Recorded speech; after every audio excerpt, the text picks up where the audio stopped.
What is Bitcoin? You've probably heard of Bitcoin, but you may not be completely sure what it is. That's okay, because by the time you've gone through this training, you will know what it is and how you can make money with it. Bitcoin is a cryptocurrency, which is another term that you need to be familiar with. The other important thing that we will explain is the technology behind Bitcoin and most other cryptocurrencies, which is blockchain. Before we get into the details of Bitcoin, it is important that you understand what cryptocurrencies are and how they work. What are cryptocurrencies? In basic terms, a cryptocurrency is a medium for exchange online. A cryptocurrency has a number of cryptographical functions which are there to support financial transactions. Most cryptocurrencies use the blockchain technology platform, more on this a little later, as it offers immutability, transparency, and decentralization. Cryptocurrencies are not controlled by any central powers, not yet at least. This is deliberate because the whole idea of cryptocurrency and Bitcoin is that they provide immunity from government interference and control. A cryptocurrency can be transferred from one person to another by using public and private keys. There are minimal processing fees involved with cryptocurrency transactions, which are a part of their appeal. Usually, financial institutions have high charges for any monetary transactions. Cryptocurrencies were invented by accident. The inventor of Bitcoin, Satoshi Nakamoto, created a peer-to-peer electronic cash system, and Bitcoin was a byproduct of this system. Before this, there had been numerous attempts to create a digital cash system, but all had failed. The key to the success of Nakamoto's system was that it provided a decentralized financial network rather than the established centralized system. If you wanted to set up your own digital cash system, you would need to create a payment network that provided three key things. 1. Accounts. 2. Balances. 3. Transactions. A problem that all payment networks face is double spending. This is all about preventing spending the same amount twice. Up until the creation of Nakamoto's system, this had always been achieved using central server balance records. This is still in existence today. With a decentralized payment network, there is no central server. Instead, every single network entity or node has to perform its job properly. They all need to have a list of transactions so they can monitor if future transactions are a double spend or valid. All of the peers of a decentralized payment network have to agree on everything. There has to be complete consensus. If this doesn't happen, then the transaction will not take place. The problem was how to achieve this total consensus without a central server. Nakamoto figured this out. The transaction properties of cryptocurrencies.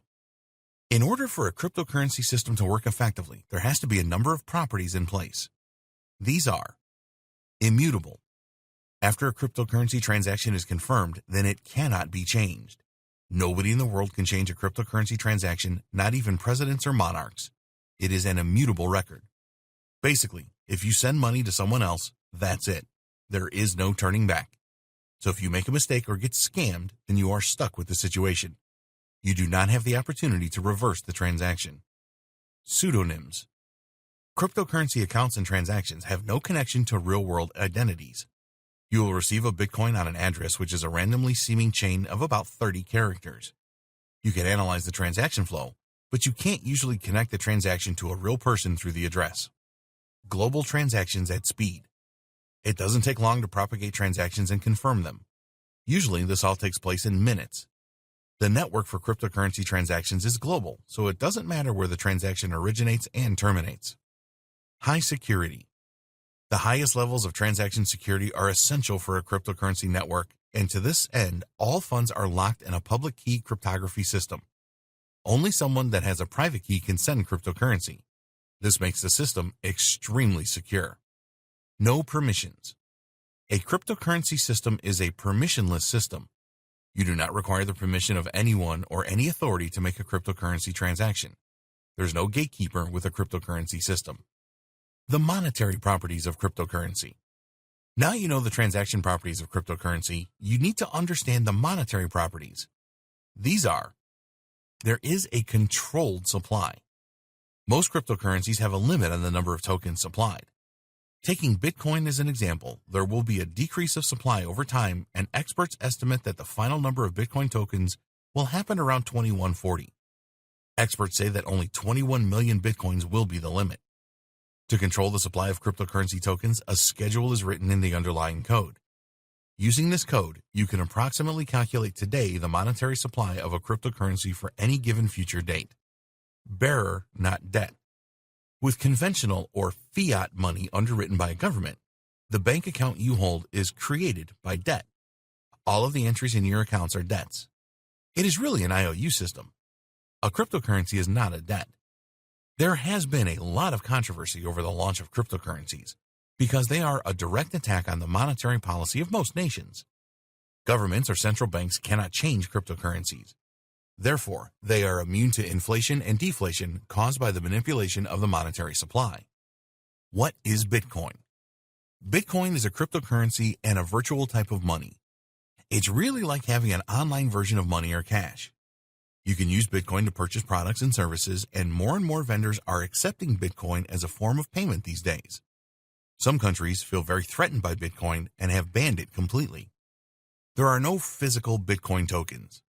You may have seen pictures of Bitcoins, but these are fabrications. The worth of a Bitcoin resides in the private codes they have imprinted inside them. Every Bitcoin is just a computer file stored in what's called a digital wallet.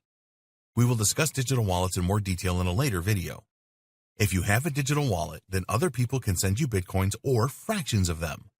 You can also send Bitcoins or fractions to others using your digital wallet. Every Bitcoin transaction is recorded publicly using blockchain technology. This is a transparent network where anyone can trace the history of Bitcoin transactions.